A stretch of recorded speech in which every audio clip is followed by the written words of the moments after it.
मैं उस भूमि से आता हूं जहां महात्मा बुद्ध, महावीर, चाणक्य, सम्राट अशोक, आर्यभट्ट, गुरु गोविंद सिंह, जेपी, राजेंद्र बाबू और जननायक कर्पूरी ठाकुर की वो भूमि को भी मैं नमन करता हूं। उस पाटलिपुत्रा की भूमि को भी नमन करता हूं। साथ ही साथ इस अवसर पे मैं अपने माता और पिता को भी निश्चित रूप से स्मरण करते हुए उनको नमन करता हूं, क्योंकि कहीं ना कहीं आज मेरे व्यक्तित्व में किसी एक शख्सियत का मैं मानता हूं तो निश्चित रूप से मेरे माता पिता का संस्कार, पार्टी का विचार और कहीं ना कहीं मेरे बड़ों का मार्गदर्शन मुझे यहाँ तक पहुँचाया है और मेरे कार्यकर्ताओं का स्नेह मुझे यहाँ पर पहुँचाया है।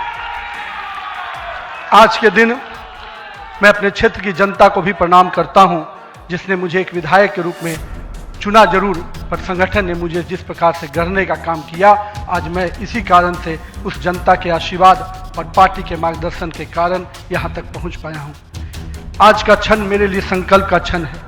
आज सिर्फ एक पद को धारण नहीं कर रहा हूँ, मैं पार्टी के इस विचार को, परंपराओं को, एक राष्ट्रवादी आंदोलन की जिम्मेदारी को स्वीकार कर रहा हूँ। और मैं इस अवसर पर साथ अपने सभी वरिष्ठ कार्यकर्ताओं को भी प्रणाम करता हूँ। साथियों, हम लोगों ने देखा है श्यामा प्रसाद मुखर्जी जी का प्रखर राष्ट्रवाद किस प्रकार से हमारे हर कार्यकर्ताओं के मन में बसा हुआ है। पंडित दीनदयाल जी के उपाध्याय के अंत्योदय और माननीय स्वर्गीय अपने सदैव भारत रत्न अटल बिहारी वाजपेयी जी का सुशासन की राजनीति, आज माननीय प्रधानमंत्री जी उसको आत्मसात करते हुए विकसित भारत की परिकल्पना हम सबके सामने रखी है।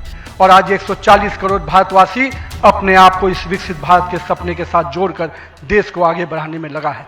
मैं इसके लिए तहे दिल से माननीय प्रधानमंत्री जी का आभार व्यक्त करता हूँ। अभी माननीय प्रधानमंत्री जी अपने संबोधन में बता रहे थे किस प्रकार से अंत्योदय की योजनाओं को उन्होंने नीचे उतारा है। जल जीवन मिशन ही नहीं, हम महिलाओं को 11 करोड़ शौचालय की योजना को भी याद करना चाहेंगे। किस प्रकार से महिलाओं का सम्मान बढ़ा, 4 करोड़ लोगों को पक्के मकान मिले, 42 करोड़ लोगों को आयुष्मान भारत, 56 करोड़ लोगों के जनधन खाते खुले। मुझे आज भी याद है जब जनधन खाता खोलाने की बात हो रही थी तो कई लोग देश में, जब हम भाजपा के लोग इसको आगे बढ़ा रहे थे तो लोग हमारा मजाक उड़ा रहे थे। पर मैं आज भी मानता हूं, गरीब के खाते में अगर 1 रुपया दिल्ली से चलता है तो 1 रुपया अगर गरीब के खाते में पहुंच पाता है तो ये कहीं ना कहीं उस जनधन खाते का वरदान के रूप में मैं देखता हूं। मैं आज के दिन माननीय प्रधानमंत्री जी के इस सब के साथ और सबके विकास के इस नारे को फलीभूत होता देख रहा हूं। हम लोगों ने लंबे समय से कुछ नारे को, भाजपा के कार्यकर्ता, हमारे जनसंकाल के कार्यकर्ता लगातार कुछ नारे को गढ़ते थे। रामलल्ला हम आएंगे, मंदिर वहीं बनाएंगे, जहां हुए बलिदान मुखर्जी वो कश्मीर हमारा है, एक देश में 2 विधान, 2 प्रधान, 2 निशान नहीं चलेगा। साथियों, आज भाजपा के कार्यकर्ताओं ने वो कालखंड देखा जब अयोध्या का भव्य राम मंदिर का मार्ग प्रशस्त हुआ।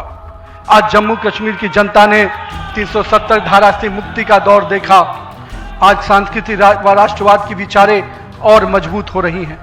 साथियों, मुझे याद है अब वो समय जब हम लोग आज श्रीनगर के लाल चौक पर तिरंगा लहराते देखते हैं तो गर्व की अनुभूति होती है।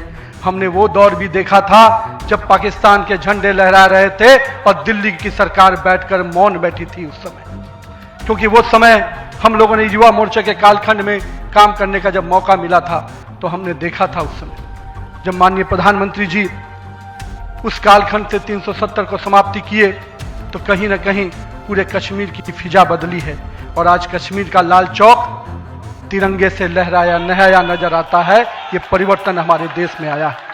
साथियों, हम भारतीय जनता पार्टी के उस समान राजनीतिक दल नहीं जिसके लिए हम काम करते हैं, हम उस विचार के साथ काम करते हैं जिस विचार से हम राजनीतिक अभिव्यक्ति के साथ साथ उस नारे के साथ काम करते हैं जहां राष्ट्र प्रथम के नारे, नेशन फर्स्ट, पार्टी नेक्स्ट और सेल्फ लास्ट, माननीय प्रधानमंत्री जी ने इस नारे के साथ हम लोग को जोड़ा है, हमारे नेतृत्वकर्ता ने हमें जोड़ा है और हम सब के लिए ये प्राथमिकता होनी चाहिए कि हम राष्ट्र के आगे रखकर ही अपने कामों को आगे बढ़ाएं।